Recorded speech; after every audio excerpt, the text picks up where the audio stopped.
Jangan lupa subscribe YouTube channel dan notifikasinya. Pak Robert, Pak Suharmen, Pak Aba yang saya hormati, saya mewakili Pak Dirjen. Sebenarnya diundang Pak Dirjen, namun beliau ada acara G20 di Bali, sehingga menugaskan saya untuk menyampaikan memenuhi undangan dari Ombudsman. Juga Pak Ketua, mohon maaf. Jangan lupa subscribe YouTube channel, pastikan untuk menyalakan lonceng notifikasi. Mas Andika bisa dibantu? Mungkin supaya tidak terlalu mengambil waktu yang lama, saya secara singkat saja menyampaikan pembahasan bersama dengan Menpan, BKN, dan Panselnas yang lain terkait dengan update evaluasi pelaksanaan seleksi CSN P3K Guru dan rencana untuk tahun 2022. Saya sambil membaca, boleh berdiri ya Pak? Ya, silakan Ibu. Ya. Baik, Bapak Ibu yang saya hormati, langsung ke slide berikutnya.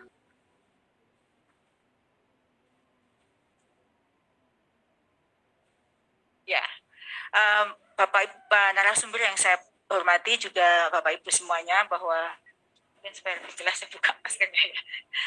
Ini ada perubahan mekanisme. Sebelumnya saya laporkan Pak Robert bahwa memang banyak pengaduan dari Ombudsman yang kepada kami, dan kami sudah dengan Mas Robert ya, Mas Robert sudah melakukan koordinasi terus-menerus dan bisa menjawab semua aduan tersebut.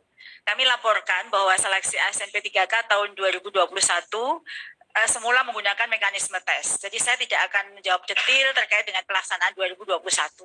Namun di sini berdasarkan evaluasi bersama Panselnas dan juga masukan dari berbagai pihak, termasuk Komisi 10 yang sudah memberikan masukan, maka kami bisa menyampaikan bahwa pada tahun 2021 mekanisme yang digunakan adalah mekanisme tes. Jangan lupa subscribe YouTube channel dan notifikasinya. Mekanisme tes ini, Pemda membuka formasi di satu lokasi berdasarkan kebutuhan, lalu tersebutlah angka 506.000, lalu guru memperebutkan formasi yang dibuka. Dan yang poin 3, formasi yang dibuka itu dapat diikuti oleh seluruh guru yang terdaftar di Dapodik. Yang akhirnya karena terjadi untuk tahun 2021 ada 3 kali ujian 1, ujian 2, dan ujian 3. Ujian 1 hanya diberi kesempatan kepada guru honorer di sekolah negeri, dan ujian tahap 2 inilah yang kemudian menimbulkan banyak sekali permasalahan, mungkin permasalahan yang masuk ke Ombudsman terkait dengan aduan dari berbagai pihak, karena yang ada di nomor 3 itu, nomor 4, terjadi mutasi, rotasi, dan pergeseran. Guru-guru induk tergeser oleh guru-guru swasta yang boleh masuk di ujian kedua, sehingga terjadilah masalah, dan itu serentak terjadi. Kemudian dan catatan lagi, banyak juga aduan mungkin ya Pak Robert terkait dengan hal ini, karena banyak guru yang merasa sudah senior, merasa pengalamannya yang banyak, tapi kalah karena mekanisme atau pelaksanaan ujian di ASN P3K tahun 2021 itu hanya yang diuji adalah kompetensi melalui ujian. Kompetensi yang diuji adalah teknis, profesional, dan pedagogik. Sehingga tentu banyak kendala teknis mungkin yang terjadi, sehingga banyak guru-guru yang pengalaman yang lama, yang mempunyai pengalaman, merasa dia punya kemampuan mengajar atau punya pengalaman yang lama, yang tadi disebut oleh Pak Robert, afirmasi tadi, kemudian banyak yang tergeser. Dan ini yang terjadi 2021. Lalu berdasarkan diskusi mendalam ya dengan Pak Deputi di Menpan dan BKN, dan juga dengan berbagai masukan dari Panja Seleksi ASN P3K Guru dari Komisi 10, maka diskusi itu menemukan hasil mekanisme baru untuk seleksi ASN P3K 2022. Yang mana di sini bedanya adalah Pemda membuka formasi berdasarkan kompetensi dari guru yang sudah lulus passing grade. Nanti di slide berikutnya saya sebutkan bahwa kita memiliki 193.000 lebih guru yang ikut seleksi tahap 1 yang sudah lulus passing grade yang belum ditempatkan.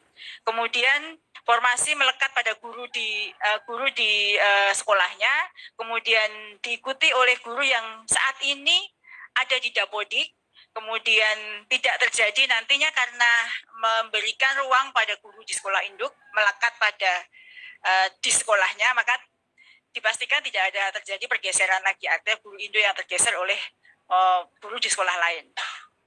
Kemudian kompetensi mempertimbangkan dimensi. Jadi untuk seleksi yang kedua ini, untuk tahun 2020 nanti Pak Aba yang akan menjelaskan lebih detail, itu mempertimbangkan semua kompetensinya, termasuk kompetensi profesional, pedagogik, sosial, dan kepribadian. Karena nanti mekanisme ada tiga bentuk mekanisme. Kemudian menggunakan mekanisme penempatan dan uji kompetensi. Itu perbedaan atau perubahan mekanismenya. Kemudian berikutnya. Nah ini Bapak Ibu yang saya hormati, tadi saya sampaikan bahwa ada mekanisme penempatan bagi guru lulus passing grade tahun 2021 yang belum mendapatkan formasi.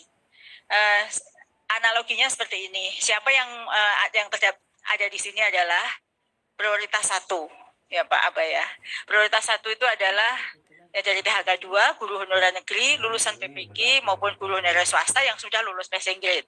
Itu urut-urutannya. Jadi siapa yang lebih dulu mendapatkan formasi adalah sesuai dengan urutan tersebut. Sebagai contoh misalnya, simulasinya jika ada di sekolah A, seperti itu, sekolah A memiliki 2 formasi kosong. Tapi di situ ada 2 guru yang tidak lulus formasi, artinya karena tidak lulus pada seleksi tahun 2021, maka tidak bisa menempati formasi yang ada.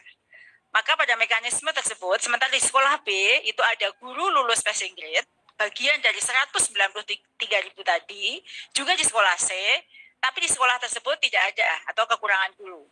Maka formasi yang nomor 1 ini, di sekolah A ini, ada perubahan formasi, jadi formasi mengikuti keberadaan guru yang ada lolos passing grade tadi. Begitu juga yang formasi kedua.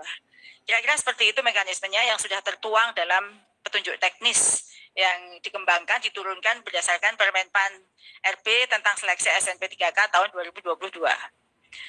Selanjutnya, nah kami laporkan ini sudah disampaikan di beberapa kali forum bahwa hasil seleksi ASN tahun 2021 sudah ada. Jadi jumlah pelamar seluruhnya ada 925.000 lebih. Kemudian formasi yang diperebutkan, formasi yang diajukan oleh pemerintah daerah 506.252. Dari yang disampaikan oleh Mas Menteri dalam rapat dengan DPR tahun 2020, itu adalah menyediakan atau membutuhkan 1 juta lebih guru berdasarkan perhitungan kebutuhan kami. Dari 506.000 itu yang sudah lulus dengan berbagai afirmasi, Pak Robert, afirmasinya ada afirmasi usia, ada afirmasi disabilitas, ada afirmasi THK 2, ada nilai 100% bagi yang lulus PPG, maka luluslah 293.860.000 dari total formasi 506.000. Artinya tahun 2021 karena seharusnya ada seleksi 1, 2, 3 dan 3 belum dilaksanakan sampai sekarang, maka ada 212.392 sisa formasi atau 42% dari formasi 506.000 itu yang masih tersisa. Di antaranya ada 117.000 yang sama sekali belum dilamar. Namun 293.000 yang 860 itu yang lulus yang akan mendapatkan penempatan dan sudah sebagian besar mendapatkan penempatan, ada 193.954.000 orang yang lulus passing grade yang belum mendapatkan formasi. Kalau di seleksi PNS kalau sudah enggak lulus ya sudah ya Pak Herman ya. Tapi di sini lulus passing grade tidak dapat formasi karena dia kalah ranking. Dari sini ada sisa sebesar itu yang akan menjadi prioritas 1 di tahun 2022. Sedangkan guru yang belum lulus dari jumlah pelamar itu adalah 437.000 lebih. Itu Bapak Ibu, itu hasil tahun 2021 yang mana yang sekarang berbagai forum mungkin datang ke Ombudsman ini, forum guru honorer negeri lulus passing grade tanpa formasi, forum guru honorer swasta lulus passing grade, forum guru lulus passing grade. Ada lagi mungkin akan forum guru swasta yang saya dengar-dengar akan buat forum guru honorer swasta yang teraniaya. Karena belum dapat formasi ya, belum ada kesempatan melamar sama sekali. kita lihat mengapa ada seperti itu yang di IG saya itu banyak sekali pertanyaan, karena memang guru swasta itu nanti di seleksi ASN P3K tahun 2022 khusus guru itu menjadi pelamar umum meskipun dia ada di Dapodik gitu. Selanjutnya, nah jumlah formasi ini harapannya Pak Abah, meskipun diskusinya masih alot, jumlah formasi tahun 2022 ini adalah penjumlahan dari sisa formasi yang tadi dan usulan Pemda, yang mana usulan Pemda dari seluruh kebutuhannya baru 17%. Jadi sering kalau datang ke guru-guru itu mengamuk kepada kami itu, menyalah-nyalahkan kenapa kami begini. Tapi sebenarnya itu memang usulan formasinya itu tidak sebesar yang diumumkan. Kita lihat dari jumlah total antara sisa formasi yang seharusnya diperebutkan di tahap 3, kemudian dan usulan Pemda yang baru 17% dari seluruh kebutuhan, itu jumlahnya adalah 343. 343, 631.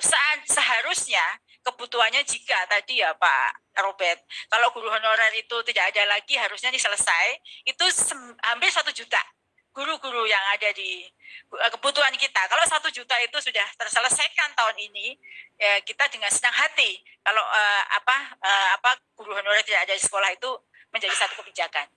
Ya, kita lanjutkan. Nah ini Bapak Ibu yang saya hormati, ini menggambarkan, jadi ada yang hijau, kuning, oranye, merah. Itu sebenarnya menggambarkan bagaimana sih deg-degannya para guru honorer lolos passing grade dan peserta yang sudah ada di Dapodik yang masuk prioritas 2 dan 3. Karena di sini kita lihat 303 Pemda atau 60% dari Pemda yang ada ini tidak memiliki cukup formasi untuk menampung lulusan passing grade 2021. Ditambah dengan usulan formasi yang baru. Kita lihat di sini kalau contoh saja yang sangat aman itu yang warna hijau. Di sini yang warna hijau itu adalah misalnya Provinsi Maluku, itu ada beberapa kabupaten yang aman. Misalnya sisa yang disebut sangat aman itu jika sisa formasi jauh lebih besar dibandingkan dengan guru yang lulus passing grade. Bahkan ada sisa yang bisa diperebutkan di ujian mekanisme kedua. Yang merah di sini, yang merah darah itu sesuai dengan warna karpet ini, sisa formasi jauh lebih kecil dibandingkan dengan guru yang sudah lulus passing grade. Itu ada 181 instansi yang guru-guru di situ sudah merasa tidak akan mendapatkan penempatan di tahun 2021. Dari sini kalau kita lihat, kita misalnya Bapak Ibu akan melihat detailnya kabupaten kota mana yang aman tidak aman berdasarkan jumlah lulusan passing grade dan formasi yang ada, itu bisa kami sampaikan. Di sini ada contohnya Jambi itu 12 yang tidak membuka formasi sama sekali. Kemudian di DKI itu ada 6. Misalnya kondisi tidak aman, total jenderalnya adalah seperti itu. Itu kondisinya Bapak Ibu yang mungkin perlu solusi bersama. Karena di sini memang guru-guru itu yang sudah sangat berharap untuk bisa ditempatkan, yang hasil seleksi tahun 2021, yang sangat berharap untuk bisa ditempatkan, namun kita lihat faktanya itu usulan dari Pemda masih sangat terbatas. Kita tidak menyalahkan Pemda karena memang alasannya adalah ketersediaan anggaran dana alokasi umum untuk gaji mereka. Tapi memang ini yang harus kita carikan solusi bersama. Selanjutnya. Baik, kemudian terdapat 3 jenis mekanisme seleksi ASN P3K tahun 2022 ini, yang tadi saya sampaikan, ada perubahan ya berdasarkan berbagai masukan dari berbagai pihak, ada penempatan, yang tadi saya ceritakan berdasarkan yang lulus passing grade, kemudian ada seleksi kesesuaian verifikasi, jadi tes itu bagi yang sudah ada di Dapodik 3 tahun berturut-turut terakhir ke sana, itu tidak perlu lagi dites, tapi melalui tesnya adalah bentuknya mekanisme observasi menggunakan melihat 4 indikator yang akan di slide berikutnya. Kemudian yang seleksi tes itu adalah bagi guru honorer negeri yang di atas setelah 3 tahun berturut-turut, jadi kurang dari 3 tahun, lulusan PPG dan guru honorer swasta. Ini Bapak Ibu yang tadi akan membentuk forum. Lanjut. Nah ini mekanisme penempatan seperti ini. Lanjut Mas, karena tinggal 2 menit lagi. Yang kedua Mas dulu ya harapan. Nah, yang tadi seleksi mekanisme observasi itu yang dilihat adalah yang pertama kualifikasi akademik sesuai atau tidak, tadi yang disampaikan oleh Pak Robert bahwa kita sudah membuat peta lebih luas lagi supaya guru-guru itu bisa mengajar di mapel yang lebih luas lagi.